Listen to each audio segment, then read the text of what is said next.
Welcome to the Widowed Parent Podcast with your host, Jenny Lisk. Hey everyone, it's Jenny Lisk, and this is episode 63 of the Widowed Parent Podcast. So this is another short special pandemic episode. I'm doing a series of short episodes specifically related to either parenting or grief during this time of global pandemic. Each Wednesday I'll continue doing the regular episodes, so do check back for that. For today's episode, I talk with Arlen Gaines and Meredith Polsky. If you have a young child, please go and download their book after you have a listen. They've put together a free PDF, easy to download book on their website. It's called I Have a Question About Coronavirus. And they actually had done several books for young kids, and I interviewed them last summer, one about death and one about cancer. Very straightforward, fantastic books for young kids, including, especially they were created for kids with special needs, but they have been found to actually be really appropriate for any young children. So they have quickly created a new book about coronavirus, and I am very grateful to them for hopping on a call and telling us all about it here. So I hope you enjoy my discussion with Meredith Polsky and Arlen Gaines. My guests today are Arlen Gaines and Meredith Polsky, both social workers and co-authors of the book series, I Have a Question. They're joining us from their respective homes in Maryland. Meredith and Arlen, welcome back to the show. Thank you so much. We're happy to be back. Thanks for having us. Great to see you again. Yeah, you too. And, we talked way back in episode 33. Seems so long ago now. I guess it was last summer, maybe? I don't know.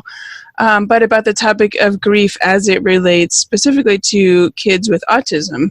And you guys have a couple of really terrific books. One of them, I believe, is called I Have a Question About Death, and one of them is called I Have a Question About Cancer.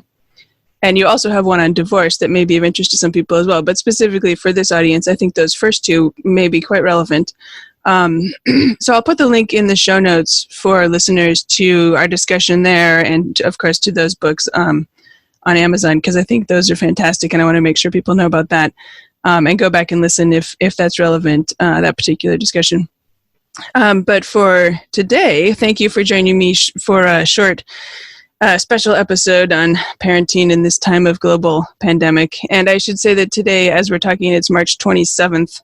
I know everything is changing so fast. It feels important to make a note of the day we're talking in case everything changes by next week or who knows what all. But anyway, you guys have a terrific brand new book. And so thank you for coming here today to talk about that. So let's just jump right in. So, well, first of all, what is the book called? So the newest book is called I Have a Question About Coronavirus, appropriately enough. Right. And it's only available for digital download, and it's completely free. Fantastic. And I downloaded it myself. It was super easy. It's a PDF, and you just click, and there it is. So we'll put a link, of course, to that in the show notes as well. But why did you guys decide to write this book? So, we're social workers, and Meredith is also a special educator, and we're certainly not public health corona experts, but we, as both social workers and parents, were really grappling along with everyone else around how to talk about this unprecedented time with our children.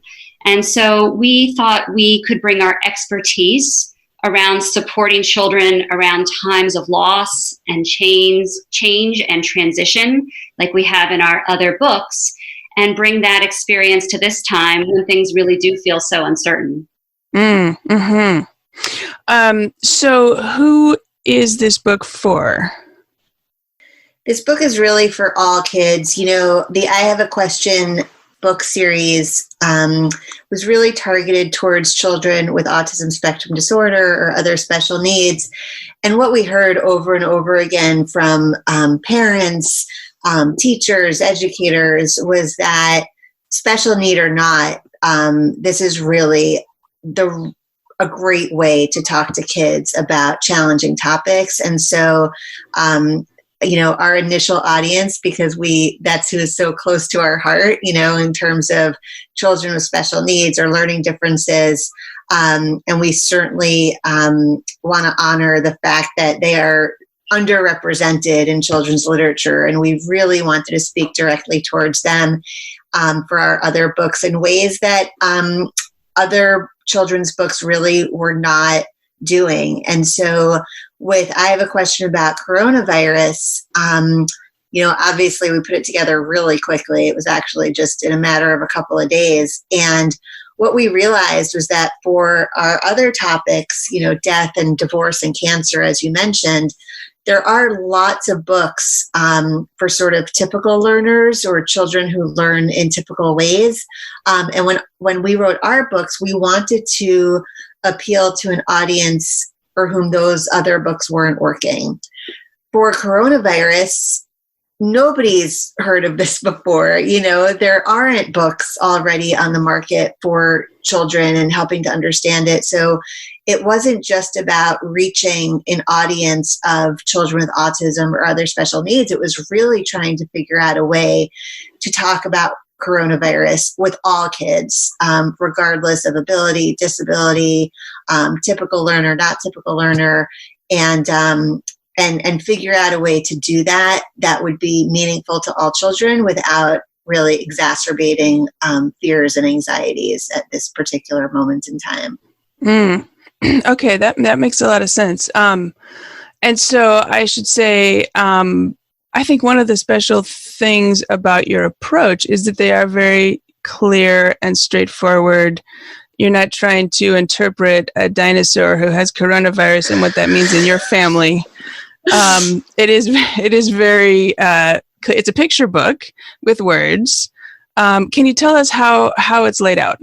Because there's several different sections, I think, in the book. Absolutely.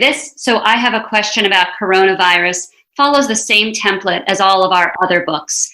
We start with the story, and we have very simple pictures and words and pages that we feel are written in a very concrete, manageable way for children. We retell the story then as a short picture story with even less words, which is a great tool for kids who learn best visually.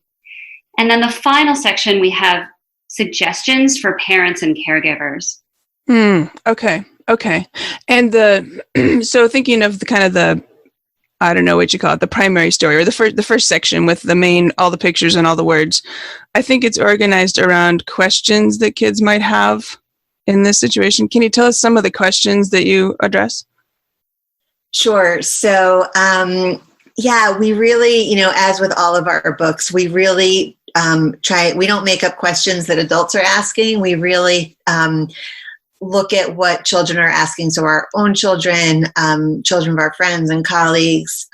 Again, we didn't, have months and months to research this and ask as many people as we normally would, but we feel that we got a good representation of things that children are asking, including just an explanation of what are we doing with this social distancing and flattening the curve and what's a pandemic anyway?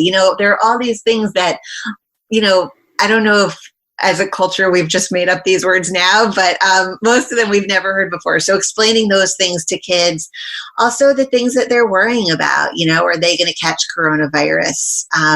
What happens if they do get it? Can people die of coronavirus? Why is this such a big deal?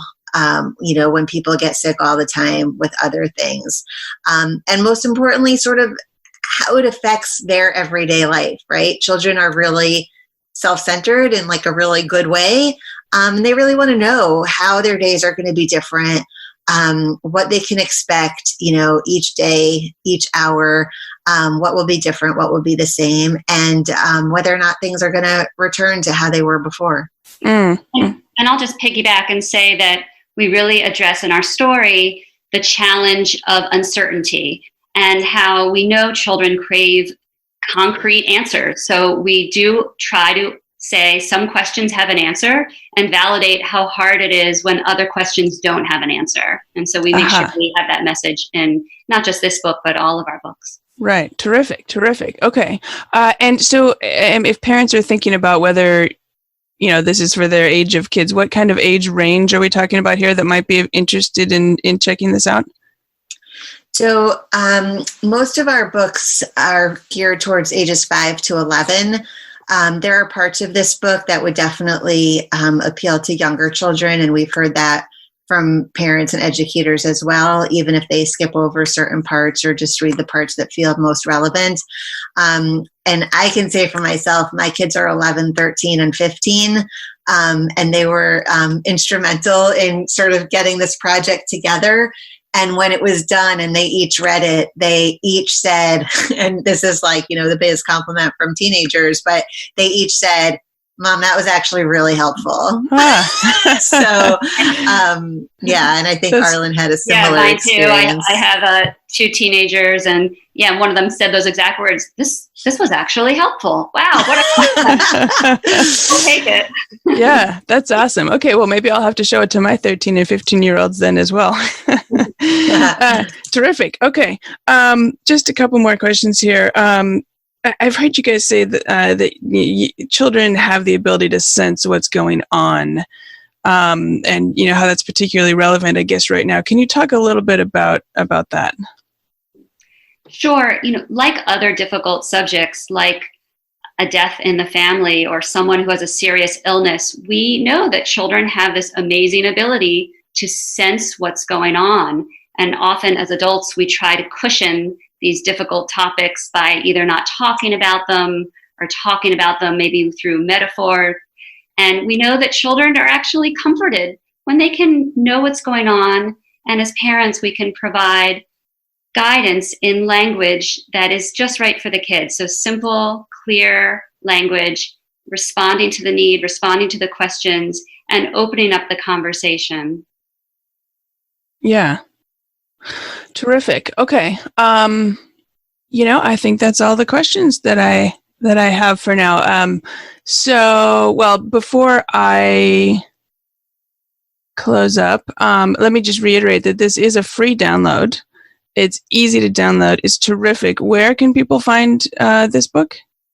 So the download is available on our website, which is ihaveaquestionbook.com, and it's right at the top of the homepage. You'll see a click here to download, and that'll be it.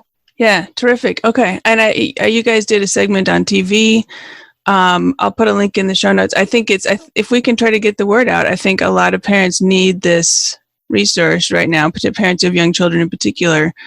As you said, of all, whether they're special needs, whether the child has autism, whether it's a typically developing child, pretty much all children. I think this would be a really helpful tool in having these discussions in our homes. So thank you for putting this together, and thank you for coming and speaking with me today. Thank you so much. Yeah, well, let me just close out here and say who you guys are again. My guests today are Arlen Gaines and Meredith Polsky, co-authors of the book series I Have a Question, including the brand new book that is available as a free download on their website, I Have a Question About Coronavirus. So Meredith and Arlen, thank you so much again for speaking with me today. Thanks so much for having us. Thank you, Jenny.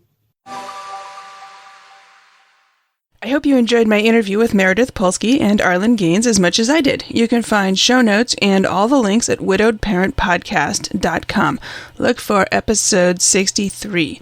And thank you for joining me today for this special pandemic episode. I'm doing a series of short episodes, as I've said. If you missed the last few, I had a fantastic discussion with Jana DeCristofaro and another with Marnie Williams-Belotis, both from grief centers, Jana from Dougie and Marnie from Hummingbird, about different aspects of grief and pandemics. And then also a terrific discussion with Julie Lithcott-Hames about parenting and the pandemic, particularly for parents who have kids in that older teenage or young adult years. So please do check those out. And be on the lookout this week on Wednesday for the next regular episode, regular Widowed Parent podcast content. This week I talk with Lane Hendricks from Kate's Club. It was so great to have Lane on way back last year, sometime, I forget when, one of the earlier episodes that we did, and a terrific discussion. And I'm so glad to have her back this week to address some of the questions that I've gotten from widowed parents who have very young kids, infants or toddlers, when their spouse dies. So we had a really good discussion about that, and I'm looking forward to sharing it with you. Okay, hey, I think that's all for today. I hope that you're managing well enough out there. And thank you for listening. And until next time, keep smiling. Thank you for listening to the Widowed Parent Podcast with your host, Jenny Lisk. Connect with us on social media and at widowedparentpodcast.com.